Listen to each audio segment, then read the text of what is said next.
Merci les enfants, vous avez été très bons. Je vous invite à ouvrir vos Bibles dans le Galates, la lettre de Paul aux Galates au chapitre 4. Aujourd'hui, on va discuter ensemble, on va voir ensemble qu'est-ce que la parole de Dieu nous dit à propos de la venue du Sauveur. Qu'est-ce que ça signifie exactement? Qu'est-ce que ça veut dire pour nous et combien est-ce que cette fête-là de Noël est importante? Vous savez, la fête de Noël n'est pas dictée comme une fête à célébrer dans la Bible. C'est une tradition que les chrétiens ont depuis des siècles. Et c'est une bonne tradition, je crois. Une tradition où on se rappelle de choses vraiment importantes à propos de notre foi.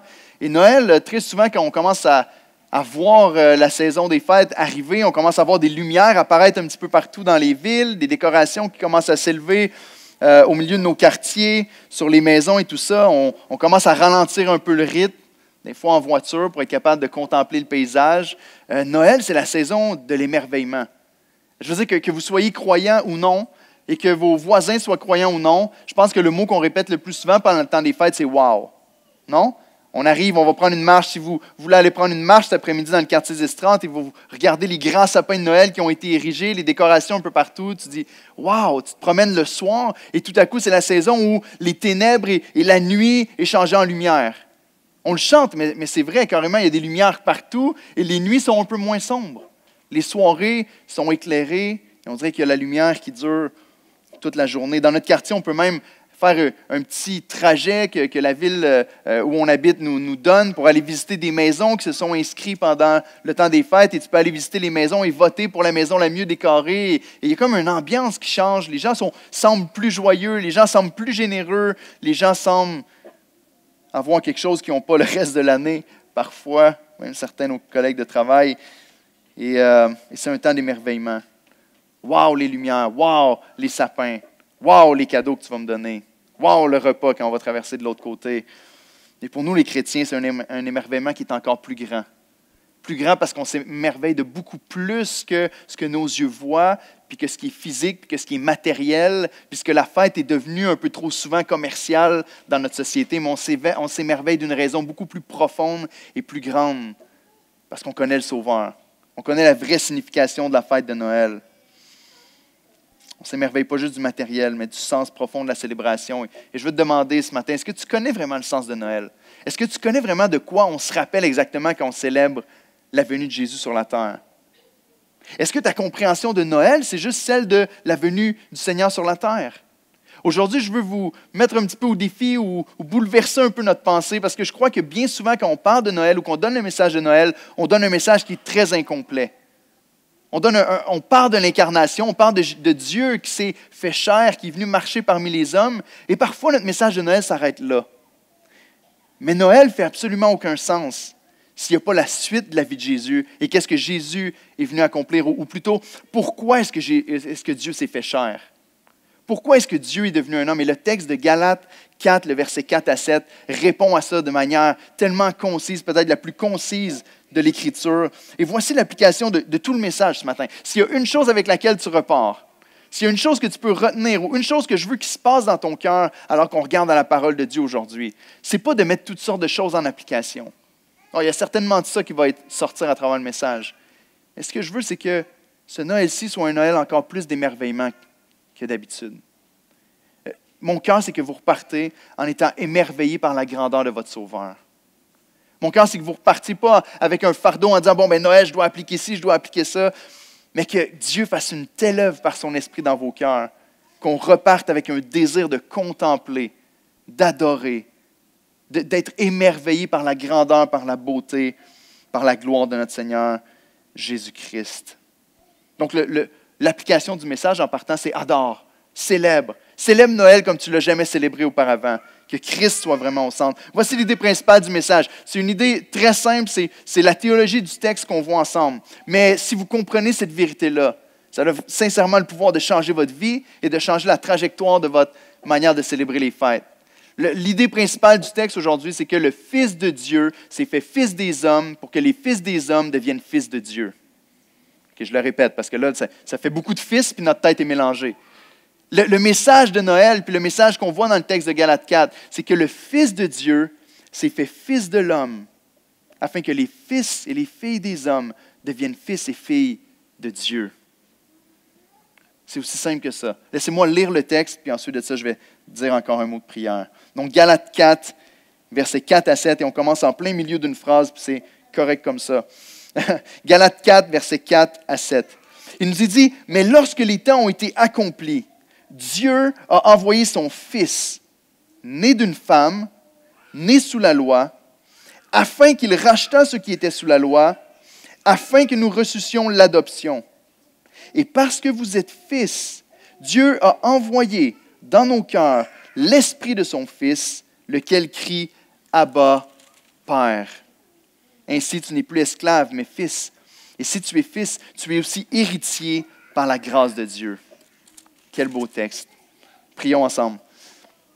Seigneur, notre Dieu, on s'approche de toi encore ce matin, en ce temps des fêtes, et certains d'entre nous ne seront pas là le 24 pour célébrer ici. On a plusieurs célébrations avec nos familles, avec nos amis. Et notre pensée, notre temps peut être occupé dans la saison des fêtes avec tellement de choses. Avec tellement de choses qui ne sont pas le cœur de la fête. Et je veux te prier que ce matin, tu puisses émerveiller ton Église de ta grandeur.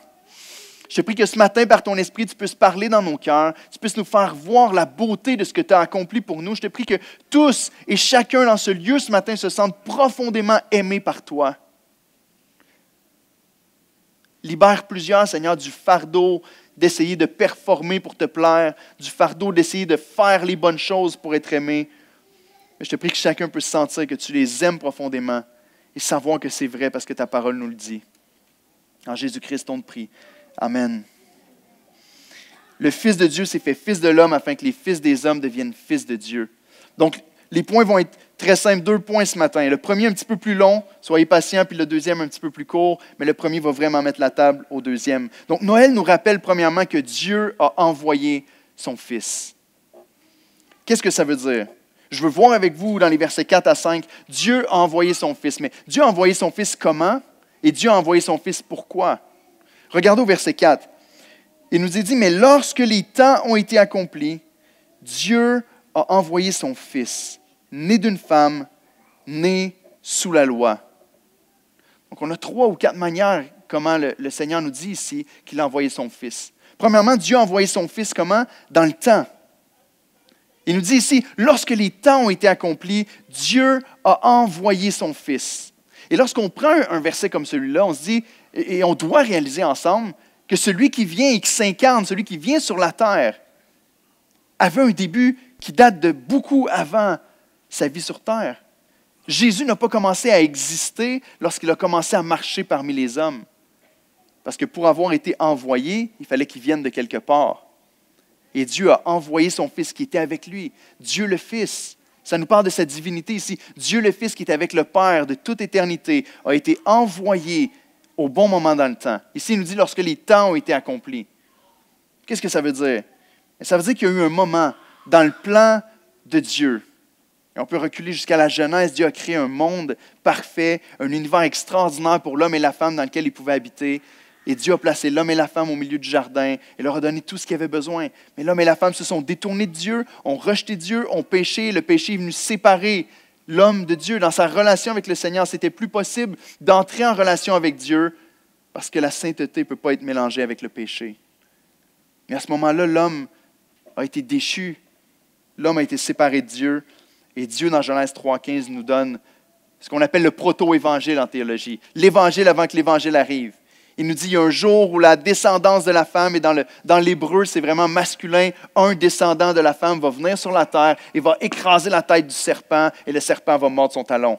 C'est juste ça. Puis ensuite, on passe au reste de l'histoire de Genèse. Dieu va les couvrir avec une peau d'animal et on attend, et on attend, et on attend jusqu'au moment que Dieu avait prévu pour envoyer son Fils dans le temps pour venir payer à notre place et nous sauver. Pourquoi est-ce que c'est le bon moment au moment où Jésus est venu?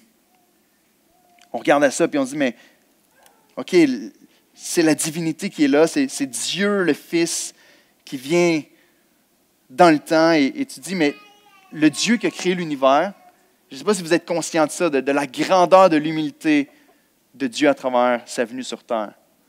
C'est un des aspects qui nous émerveille le plus parce que vous pouvez chercher dans toutes les autres théologies, toutes les autres mythologies, toutes les autres religions, et il n'y a pas un Dieu ailleurs que notre Dieu qui s'humilie, qui s'abaisse et qui vient mourir pour des créatures pécheresses. Il y a juste notre Seigneur qui fait ça. Et Dieu le Fils qui contrôle le temps, qui a créé le temps, qui est à l'extérieur du temps, vient se limiter dans le temps pour venir chercher les hommes et les femmes. Là, soit vous faites comme « Ah, c'est pas intéressant » ou soit votre cerveau explose en disant « Mais voyons, comment que ça peut se passer? » C'est comme quand tu étais petit et que tu avais cette boîte-là avec les étoiles, puis les carrés, puis les triangles qu'il fallait que tu essaies de rentrer dedans. Puis c'est comme si tu as une pièce qui est grosse comme ça, qui est plus grosse que ton carré dans lequel il faut que tu le mettes, puis tu essaies de pousser pour le rentrer à l'intérieur. Quand tu vois un enfant faire ça, tu dis « Bon, il va avoir besoin d'aide un petit peu. » Mais c'est la même chose, tu as l'éternité qui vient se limiter au temps.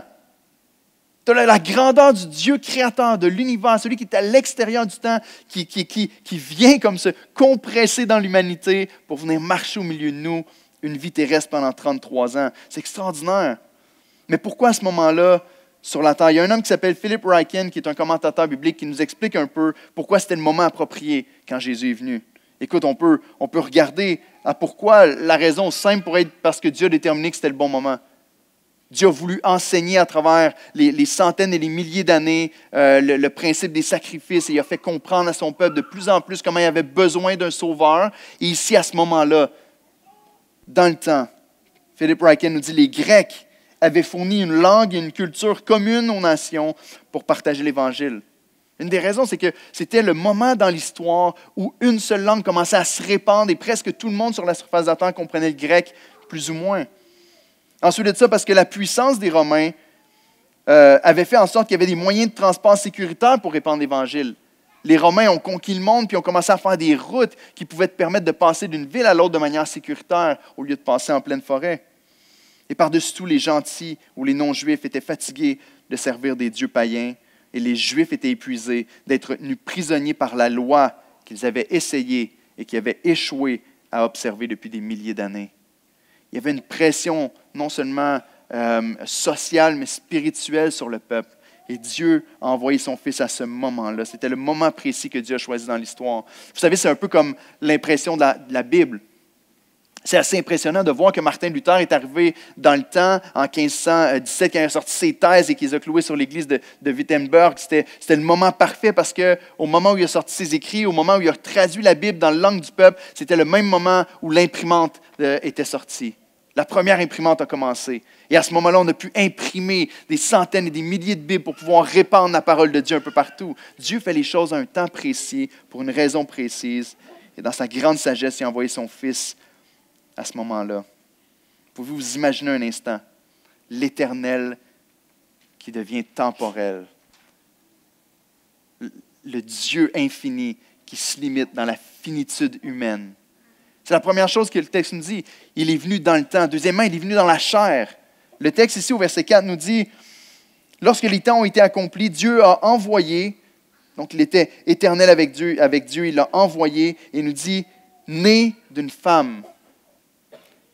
Dieu s'est fait chair. Et pour nous, si on a la mentalité que c'est comme un peu Superman qui devient un autre homme quand il met des lunettes ou quand il enlève des lunettes, c'est pas ce que Dieu a fait. Dieu n'a pas juste revêti un vêtement d'humanité, mais il n'était pas vraiment humain. Dieu le Fils est vraiment devenu un homme.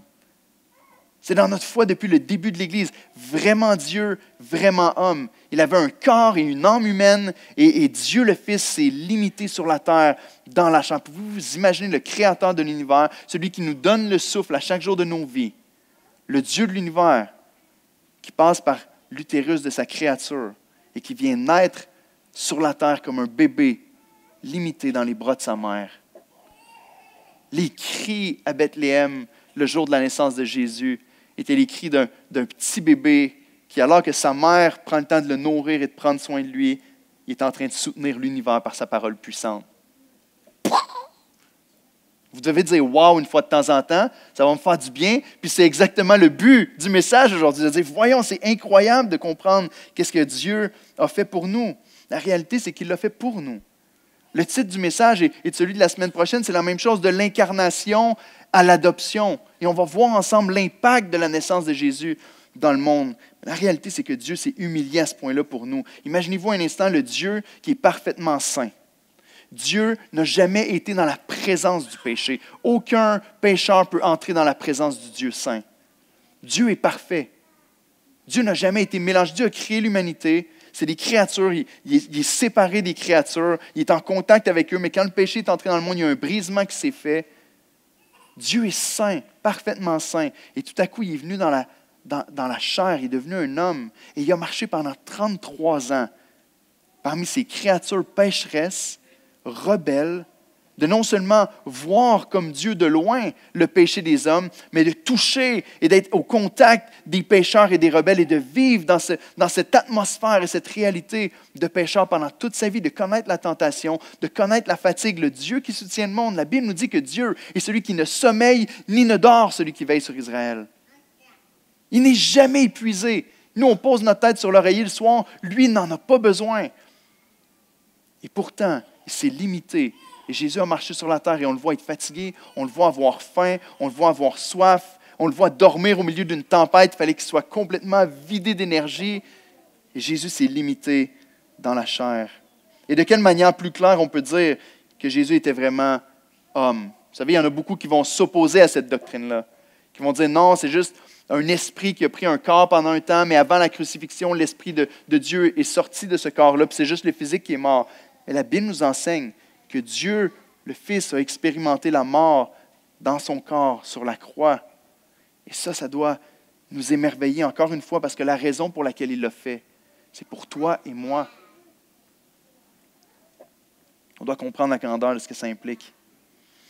Aucune créature humaine ou angélique ne peut s'humilier à ce point-là. Il y a parfois où on peut se plaindre dans notre vie, il y a parfois où on peut sentir qu'on est dans une situation qui est difficile. Et on se dit, mais pourquoi, Seigneur? Pourquoi est-ce que tu m'humilies de cette manière-là? Pourquoi est-ce que je dois passer à travers un moment difficile comme celui-là? Frères et sœurs, chacun d'entre nous, peu importe la grandeur des souffrances qu'on a pu expérimenter, on ne connaîtra jamais la profondeur de l'humilité et de la souffrance que Dieu le Fils a vécu dans la chair. Il s'est soumis au temps, il s'est soumis à la chair et à l'humanité. Comme les humains sont pécheurs, naturellement opposés à Dieu, qui sont destinés au jugement de Dieu même, mais la parole nous enseigne qu'il y a juste un humain qui pouvait venir mourir pour des humains. Pourquoi est-ce que Dieu s'est incarné? Pourquoi est-ce qu'il s'est fait homme? Parce que c'est les hommes qui ont péché. La Bible nous dit dans Romains que c'est en Adam que tous meurent.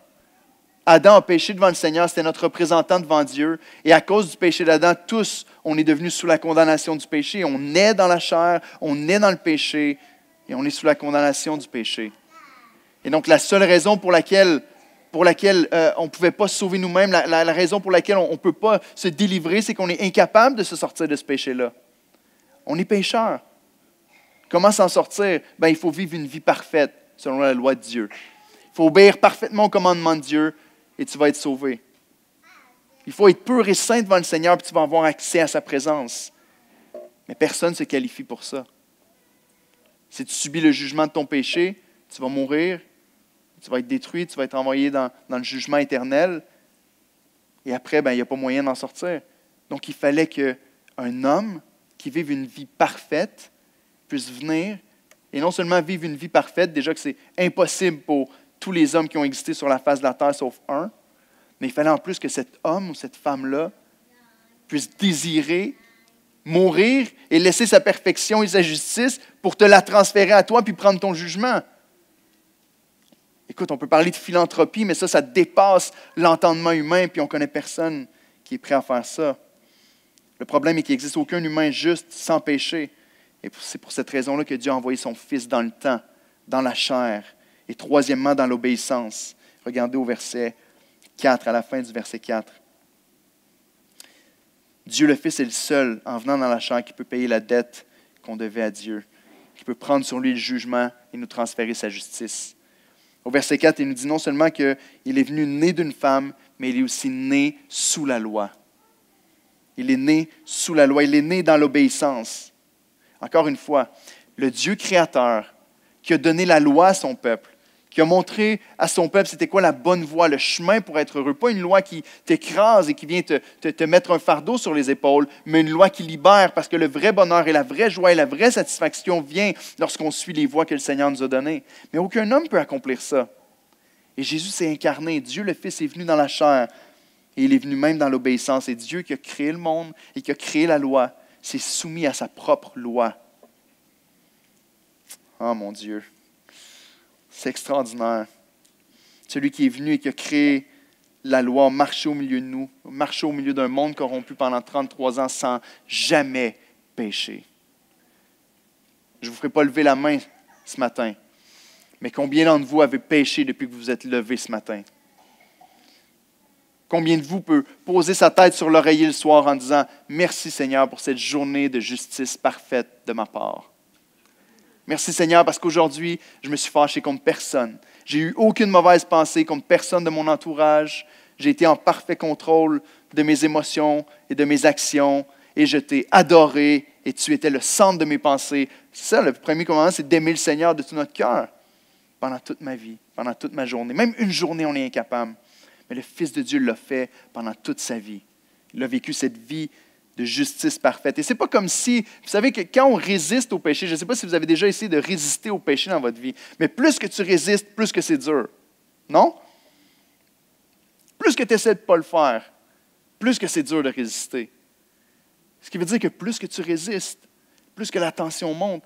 Christ a résisté toute sa vie. Pouvez-vous vous imaginer le niveau de tentation qui était devant lui? Les pharisiens qui venaient pour l'insulter, pour le défier, de prouver qu'il était fils de Dieu. Satan lui-même qui vient pour lui dire si tu es vraiment le Fils de Dieu, transforme des roches en pain. Est-ce que Jésus aurait pu? Je veux dire, Jésus a multiplié des pains à plusieurs reprises pour des milliers de personnes. La tentation était forte lorsque Jésus était cloué sur la croix. Il est resté là par amour pour nous. Mais les gens étaient devant lui, les gens qui devaient le représenter sur la terre.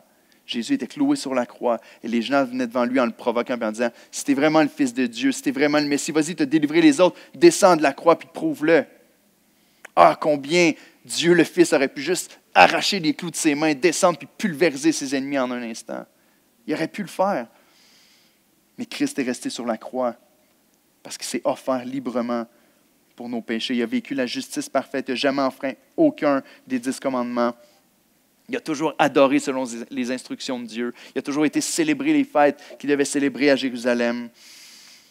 Il a célébré la Pâque. Il a vécu une vie parfaite. Une vie que moi, je suis incapable de vivre. Puis Jésus n'a pas juste vécu sous la loi, mais il est mort, condamné sous la loi aussi. Et les hommes l'ont condamné pour un crime qu'il n'a pas fait. L'ironie de la croix, c'est qu'ils l'ont condamné pour ce qu'il était vraiment. Tu te fais l'égal de Dieu, on va te mettre à mort. La réalité, c'est qu'il l'est, mais qu'il est allé librement parce qu'il voulait prendre sur lui la sentence de notre péché. La Bible nous dit que le Fils de Dieu s'est rendu obéissant jusqu'à la mort. Ça veut dire que Jésus était le Fils de Dieu, était Dieu lui-même, égal avec le Père et avec le Saint-Esprit. Dieu, le Fils, n'a jamais eu à se soumettre ou à être inférieur en quoi que ce soit ou à obéir en quoi que ce soit parce qu'il est Dieu. C'est un seul Dieu en 3 personnes. Et notre Dieu a une seule volonté, une seule pensée. Mais dans la chair, Dieu s'est rendu obéissant jusqu'à la mort sur la croix. Notre Dieu s'est abaissé comme jamais personne ne pourra le faire. Il a fait son obéissance parfaite et tout ça par amour pour nous. Dieu a envoyé son Fils dans le temps, dans la chair, dans l'obéissance, et c'est la manière dont il est venu. Mais c'est quoi le but? Pourquoi est-ce que Jésus est venu? Vous pouvez regarder au verset 5, parce que la réponse nous est donnée juste ici. Non seulement il est venu dans la chair, dans le temps et dans l'obéissance, mais Dieu a envoyé son Fils, né d'une femme née sous la loi, afin qu'il rachetât ceux qui étaient sous la loi. Il continue en disant « afin que nous ressuscions l'adoption ». Donc, 2 afin. 2 buts. Est-ce que pour certains ici, peut-être la section gauche, il est venu pour racheter les hommes de la condamnation de la loi et de l'autre côté, il est venu pour que vous ressuscitiez l'adoption? Ou est-ce que c'est un but, puis un but encore plus grand? Il est venu pour nous racheter de nos péchés. Et le but pour lequel il nous rachète de nos péchés, c'est pour qu'on soit adoptés dans la famille de Dieu. Et frères et sœurs, c'est un message extraordinaire, puis le message de Noël n'est pas complet tant qu'on n'est pas arrivé à l'adoption. Très souvent, on parle juste de la justification, juste que nos péchés sont pardonnés. Maintenant, Dieu te donne un nouveau CV. Tu peux repartir en disant, voici maintenant mon dossier est libre, mon dossier est clair, et je peux recommencer une nouvelle vie, puis essayer cette fois-là de ne pas me planter. Ça ne marchera pas. Dans tes propres forces, tu vas continuer à te planter, tu vas continuer à te disqualifier devant le Seigneur. Mais la Bible nous dit ici qu'il nous a rachetés, qu'il a accompli parfaitement l'œuvre qu'on était incapable d'accomplir pour faire de nous ses fils et ses filles. Regardez à Galates 3,13, je l'ai mis à l'écran ici, qui nous explique clairement qu'est-ce que Jésus est venu faire à travers la loi. Christ nous a rachetés de la malédiction de la loi, la condamnation. La Bible nous dit, maudit quiconque est pendu au bois est devenu malédiction pour nous. Si ce n'était pas écrit, je ne sais pas qui se sentirait à l'aise de dire une chose comme celle-là. Le Fils de Dieu est devenu malédiction. Mijotez là-dessus pendant 2 secondes. Dieu, le Fils, est devenu maudit. C'est ce que ça veut dire. Il a été maudit afin que moi, je reçoive la liberté puis je reçoive l'identité d'enfant de Dieu. Comprenez-vous ce qui prend place? Maudit et quiconque est pendu au bois. Être racheté, le terme racheté ici fait référence à, souvent à l'époque, il y avait des esclaves qui pouvaient être libérés. Donc quelqu'un pouvait décider de racheter un esclave pour le libérer, le laisser partir. Ou on avait aussi l'expression pour parler d'une grande dette que quelqu'un pouvait devoir à quelqu'un. Et lorsque cette dette-là était payée, on disait cette dette a été rachetée. Maintenant, il n'y a plus aucune dette qui demeure sur le compte de cette personne-là. Il est venu pour racheter, pour accomplir notre rédemption. On a chanté à notre Rédempteur tantôt. C'est ce que ça veut dire. On était sous la condamnation du péché, condamné à la mort éternelle. Et il est venu. Et il a dit, le prix qu'ils ont à payer, le jugement qu'ils doivent recevoir, je le prends sur moi. À la croix, la malédiction du péché, le jugement de Dieu est tombé sur Jésus. Le jugement qui nous revient à chacun d'entre nous qui mettons notre foi en Christ. Comme un laser concentré. La malédiction qui retombe sur nous a été complètement déversée sur Christ et il n'y a pas une goutte qui reste. On ne goûtera jamais une goutte de l'enfer parce que Jésus l'a absorbé comme une éponge sur la croix. Jésus a absorbé complètement le jugement qui nous revient. Et Jésus s'est exclamé pendant qu'il était sur la croix, il a dit « Tout est accompli ». Et lorsqu'une dette était payée à l'époque, c'est exactement le mot qu'on étampait sur la feuille. En grec, c'était tétélestai. Tu avais une grande facture. Lorsque la dette était payée, on imprimait dessus en rouge. Tout est accompli. Et c'est ce que Christ a fait. La dette est payée.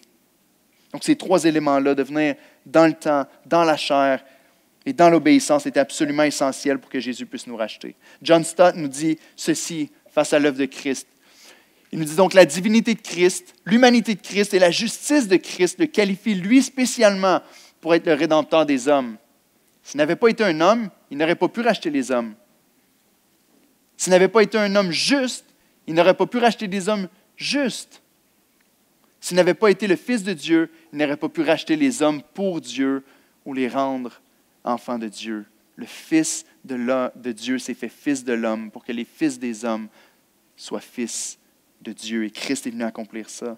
Donc la bonne nouvelle de l'Évangile ne se termine pas juste avec le rachat. Frères et sœurs, alors que vous allez célébrer le Seigneur aujourd'hui, vous ne pouvez pas focusser seulement sur l'incarnation, parce que l'incarnation mène à l'adoption.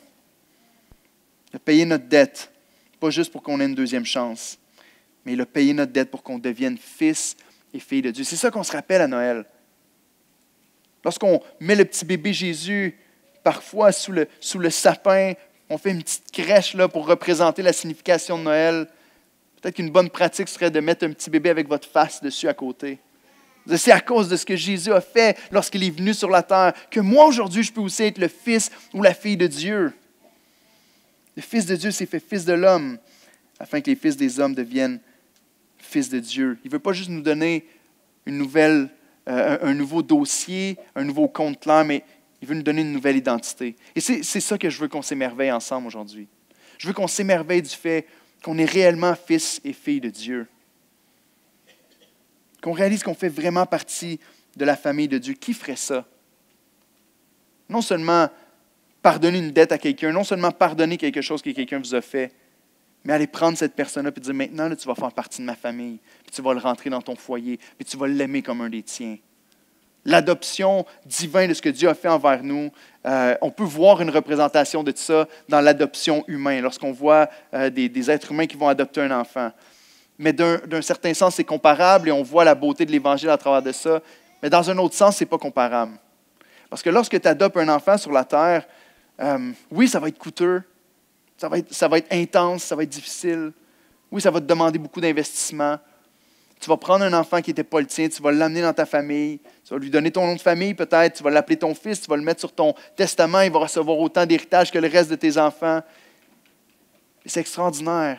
Mais lorsqu'on parle de l'adoption divine de Dieu envers nous, on parle de Dieu qui ne fait pas juste nous donner un nouveau nom et nous accepter, nous aimer comme son enfant. Mais la Bible nous dit qu'il nous fait naître dans sa famille. Il nous transforme littéralement et on devient vraiment, réellement, 100% enfant de Dieu. Et ce que Dieu a fait envers nous, lorsqu'on veut adopter un enfant, on peut dire, OK, je vais adopter un enfant et peut-être souvent on adopte, j'ai un ami qui a adopté un enfant dans un autre pays et qui ont dû aller dans l'autre pays pendant un temps, ça coûte très cher, ils sont arrivés là-bas, ils prennent le temps de discuter avec les responsables et de comprendre certaines choses à propos de la vie de l'enfant, ensuite ils le prennent, ils l'amènent avec eux dans leur pays. Maintenant, imaginez-vous que vous avez un enfant déjà à la maison, puis que pour pouvoir adopter l'enfant qui est dans l'autre pays, vous dites, OK, c'est lui qui doit y aller. C'est mon fils qui doit aller chercher l'enfant qui est au Laos et qui doit le rapporter. Et votre enfant part, prend l'avion, il s'en va au Laos. Mais vous savez très bien que lorsqu'il va arriver là-bas, les gens qui vivent sur le terrain vont exiger sa mort pour pouvoir libérer l'autre personne, l'autre enfant qui va venir à la maison. Parce que ça, c'est complètement fou. Je ne ferais jamais ça. Ça sert à quoi qu'il y en ait un qui meurt puis que j'aie un autre enfant? C'est inutile. Tu veux sauver la vie de quelqu'un, mais c'est ce que Dieu a fait. Par amour pour chacun d'entre nous, Dieu a envoyé son Fils mourir à notre place pour que nous soyons adoptés dans sa famille. Aucune adoption terrestre peut se comparer à ça. Et Dieu nous transforme de l'intérieur. Il nous fait carrément naître dans sa famille. Donc, si le Seigneur t'a sauvé ce matin, tu es réellement un enfant de Dieu. Si tu nous visites aujourd'hui, sache que si tu mets ta foi en Christ, que si tu reçois Jésus comme ton sauveur et ton Seigneur dans ta vie, tu vas devenir aussi un enfant de Dieu. Regardez le texte de Jean 1, les versets 12 et 13, qui nous dit ceci. On parle de Jésus ici. Mais à tous ceux qui l'ont reçu, à ceux qui croient en son nom, il a donné le pouvoir de devenir enfants de Dieu, lesquels sont nés non du sang, ni de la volonté de la chair, ni de la volonté de l'homme, mais de Dieu.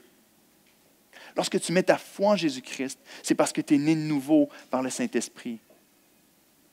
Ce n'est pas par la volonté de l'homme, ce n'est pas par notre puissance, par notre force, par notre sagesse, mais par la puissance de Dieu qui vient te faire naître dans sa famille pour de vrai. Très souvent, on regarde à notre péché, puis on regarde à notre vie de justice, puis on se dit, mais seulement si je peux accomplir la loi correctement. Et certains d'entre vous luttez avec ça. Vous avez l'impression que Dieu va vous aimer et Dieu va vous accepter dans sa famille tant que vous obéissez aux bonnes règles. Faites le test. Si Ézéchiel, par contre, il était chez nous et que vous venez lui parler ce matin, et que vous venez lui poser la question, Ézéchiel, est-ce que tu te sens comme le fils de ton père en ce moment? Est-ce que Éric, c'est ton père? Si Ézéchiel, il y aurait un gros problème. Si Ézéchiel, vous regardez et vous répondrez, normalement, je dirais oui, mais aujourd'hui, je ne le sens pas trop. Vous direz, de quoi tu ne le sens pas trop? C'est-tu ton père ou c'est pas ton père? C'est juste que on a eu une petite chicane ce matin, puis je ne sais pas, ça n'a pas bien été, fait que je suis plus sûr. Tu dirais, voyons, t'es fou, c'est ton père ou c'est pas ton père? Tu sais, je ne sais pas, ces derniers temps, on n'est pas très proches, puis je ne ressens pas trop sa présence dans la maison, puis je n'ai pas fait vraiment les choses qu'il aimerait que je fasse, fait que je ne sais pas, j'en doute en ce moment.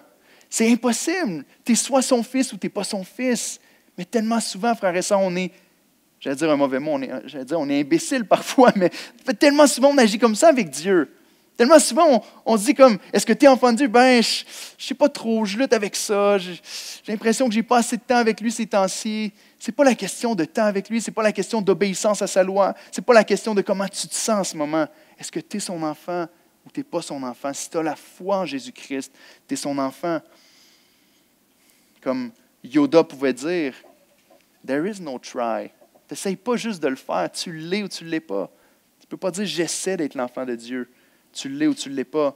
Et la suite du texte, parce que là, je dis une chose comme celle-là, et on termine avec le dernier point que je vous ai dit qui était plus court, mais la suite du texte nous aide à vivre cette réalité-là. Parce qu'on entend un message, puis je sais qu'il y en a qui sont dans leur siège en ce moment, puis qui se disent « OK, je n'ai pas besoin de le sentir, je n'ai pas besoin d'avoir un feeling, puis ça dépend juste de si je le suis ou si je ne le suis pas. » Certains d'entre vous dites « Mais ce n'est pas suffisant.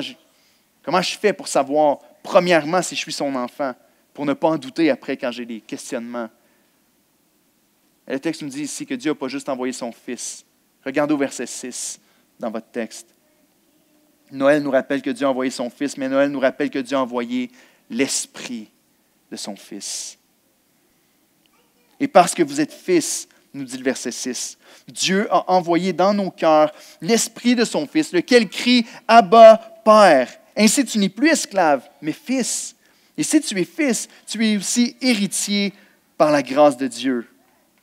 Donc, premièrement, Dieu a aussi envoyé l'Esprit dans nos cœurs, mais il nous rajoute l'Esprit de son Fils. Ici, on a une révélation de la Trinité qui est tellement extraordinaire. Ceux qui me connaissent savent que je tripe sur la doctrine de la Trinité. Et j'aime voir ici que tu as Dieu le Père qui envoie Dieu le Fils dans le monde pour mourir à notre place. Tu vois l'œuvre de la Trinité dans chacune des parties de notre salut. Dieu le Père nous a tellement aimés qu'il a envoyé son Fils. Dieu le Père n'a pas commencé à nous aimer après que le Fils soit venu. Le Fils est venu parce que Dieu le Père nous aimait. Et il a envoyé son Fils mourir à notre place. Et ici, on voit que Dieu a aussi envoyé son Esprit et que c'est l'Esprit de son Fils. Et on croit que l'Esprit est envoyé par le Père et par le Fils pour venir dans nos vies, nous transformer, nous faire naître dans la famille de Dieu. Dieu a envoyé l'Esprit de son Fils. Encore une fois, comme on le vit avec le Fils, on voit que si l'Esprit est envoyé, c'est que l'Esprit était déjà avec Dieu dès le départ. Et on parle de sa divinité aussi. C'est Dieu, le Saint-Esprit, qui est envoyé ici. Et qu'est-ce que l'Esprit fait quand il vient dans notre vie? L'Esprit vient. Il vient ouvrir nos yeux sur l'œuvre de Jésus. Le Père nous a tellement aimés. On le dit dans 1 Jean 3,1. Je ne pense pas que je l'ai mis à l'écran ici. Dans 1 Jean 3,1, on dit « Voyez quel amour le Père nous a témoigné pour que nous soyons appelés enfants de Dieu. » Et quand on arrive dans 1 Jean 3, tu te rends compte que l'apôtre Jean est juste en pleine explosion de sentiments face au Seigneur. Dans 1 Jean 2, 28, il nous dit qu'on est enfant de Dieu, puis tout à coup, en pensant à la doctrine qu'on est adopté, qu'on est enfant de Dieu, son cœur explose et il dit au verset 1 du chapitre 3, « Et voyez quel amour! » Et l'expression veut carrément dire, « Qu'est-ce que c'est ça, en fait, en bon québécois? » Mais qu'est-ce que c'est que ça, cet amour-là? De où ça sort, cet amour-là que le Père nous a témoigné pour qu'on soit appelé enfant de Dieu? Il continue en disant, « Et nous le sommes. » Donc, vous voyez que si on est adopté, c'est parce que le Père nous aime.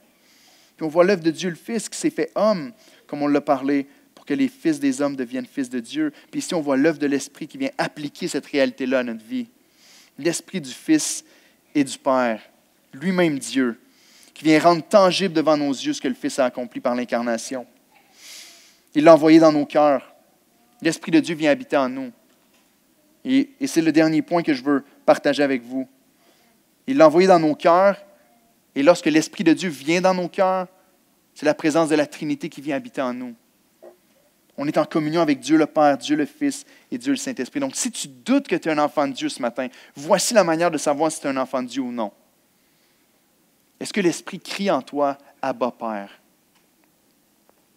La manière dont tu sais, et la manière dont je sais que mes enfants sont mes enfants, j'espère que ce n'est pas la seule manière, mais la manière dont on sait, c'est qu'on est dans une salle et qu'on entend « Papa »,« Maman », puis on sait que c'est nos enfants. Si Francis se levait et qu'il m'appelait papa, vous diriez, qu'est-ce qui se passe ici? C'est bizarre.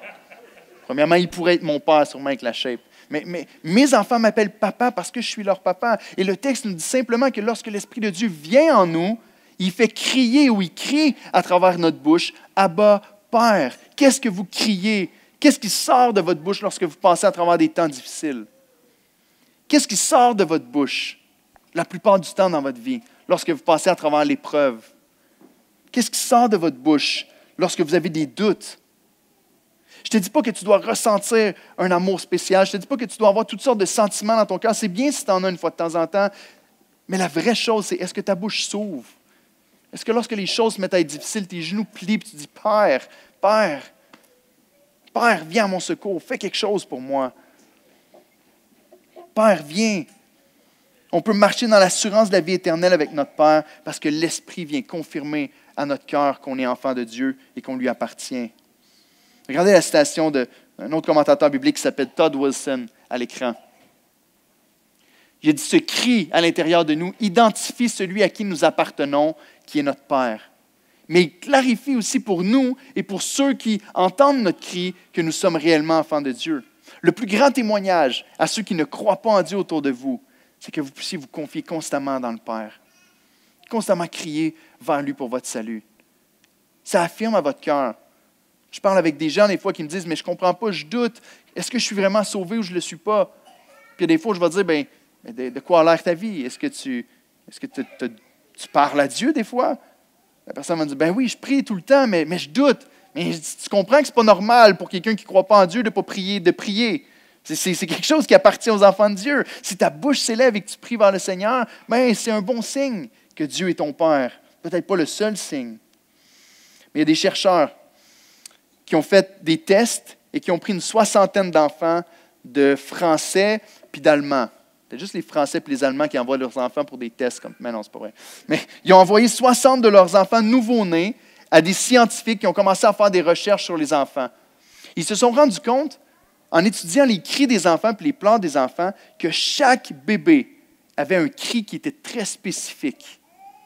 Que chaque bébé nouveau-né accordait la fréquence de ses pleurs, puis accordait les tonalités et les intonations de ses pleurs avec celui de sa mère. C'est fou, non? Tout le monde est comme, ben ouais, c'est normal. Vous le saviez, peut-être les mères le savent parce qu'ils peuvent être dans une salle avec 100 bébés, puis il y en a un qui crie, ils vont dire, ah, mon bébé pleure. Puis les hommes sont comme, t'es sûr? En tout cas, dans notre famille, c'est comme ça. T'es sûr que c'est le mien, celui-là? Je ne suis pas sûr. Mais une mère peut reconnaître le cri de l'enfant de très loin. Pourquoi? Parce que le bébé va prendre directement la fréquence et les intonations de la mère, puis ils vont fusionner leur cri avec celui de leur mère. Mais la réalité, c'est que lorsqu'on est enfant de Dieu, il se passe la même chose dans notre vie. L'Esprit vient en nous et crie d'une fréquence qui prouve qu'on est l'enfant de Dieu.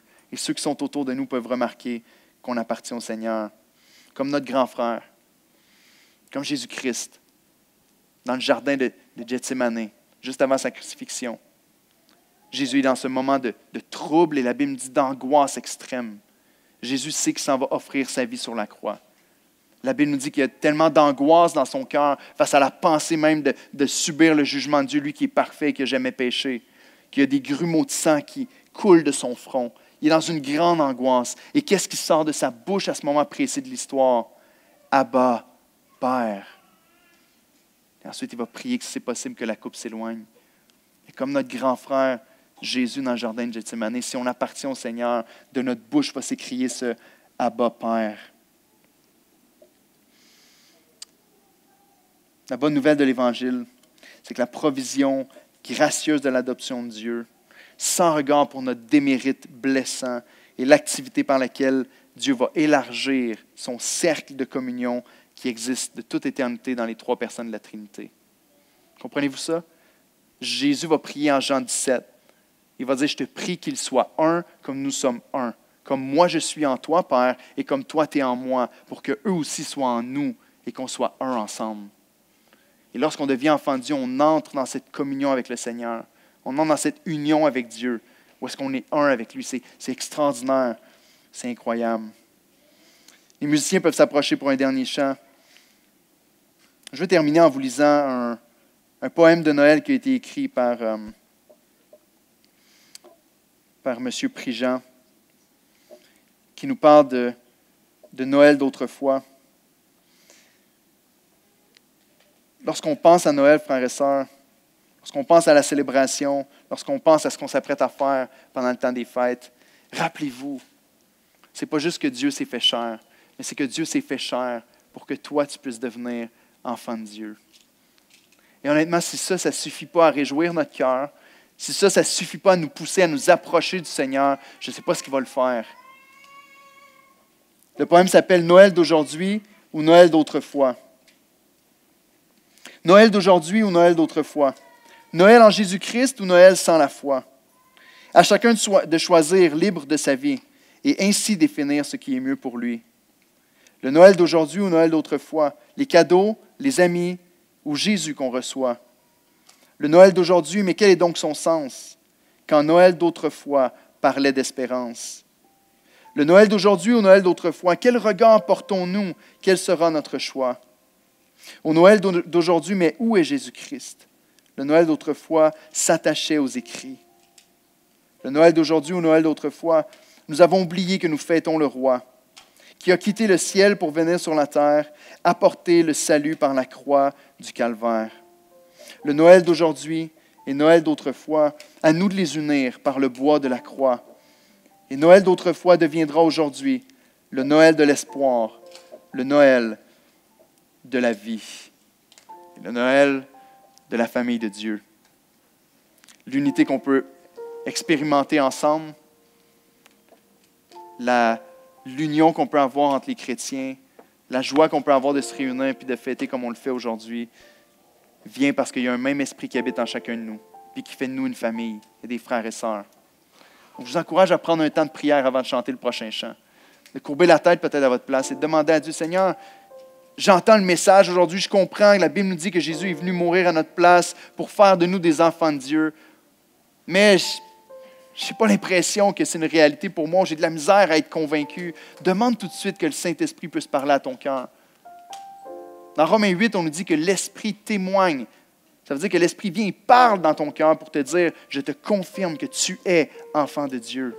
Demande à Dieu de te le montrer aujourd'hui. Demande à Dieu de te parler. Et demande à Dieu de faire de ce Noël-là un Noël qui ne sera pas comme les autres. Seigneur, merci pour ta grâce dans nos vies. Merci, Éternel, pour tous les enfants qui sont ici, dont on entend les cris, dont on entend jouer, dont on entend le bruit. Seigneur, c'est une joie qu'il y ait des enfants dans ton Église. C'est une joie qu'on ait des enfants, mon Dieu, et que tu nous bénisses avec eux. Père, dans nos rôles de parents et dans nos rôles d'amis, de voir les enfants courir partout, on peut voir cet attachement. On peut voir cette grâce que tu nous accordes d'avoir des enfants. On peut voir la joie dans le cœur de parents. Et ça nous fait réaliser encore plus la joie que tu peux ressentir envers nous, de nous appeler tes enfants, de l'amour que tu peux avoir envers nous qui surpasse grandement celui qu'on a pour nos propres enfants. Je veux te prier ce matin que tu confirmes dans le cœur de plusieurs personnes. Il y a des gens qui sont ici et qui doutent de leur salut, des gens qui sont ici et qui se demandent, est-ce que je suis enfant de Dieu? J'ai envie d'être avec lui, mais j'ai des doutes. Je te prie de confirmer par ton esprit, d'élever la voix par l'Esprit dans leur cœur. Abba, Père, qu'ils aient envie d'élever la voix vers toi, de te prier, de venir vers toi par la prière et par ta parole. Et que tu confirmes dans leur vie qu'ils sont vraiment tes enfants. Seigneur, que la lumière qu'on voit briller un peu partout ces temps-ci, on puisse se rappeler que c'est la lumière qui représente la lumière du monde, Jésus-Christ qui est venu pour éclairer nos ténèbres. Et que lorsqu'on te reçoit, tu nous fais réellement devenir enfants de Dieu. Merci pour ta grâce. Merci d'avoir pris notre place. Merci de t'être sacrifié pour nous. On t'aime, Seigneur. Reçois l'adoration qui te revient. On te prie en Jésus-Christ. Amen.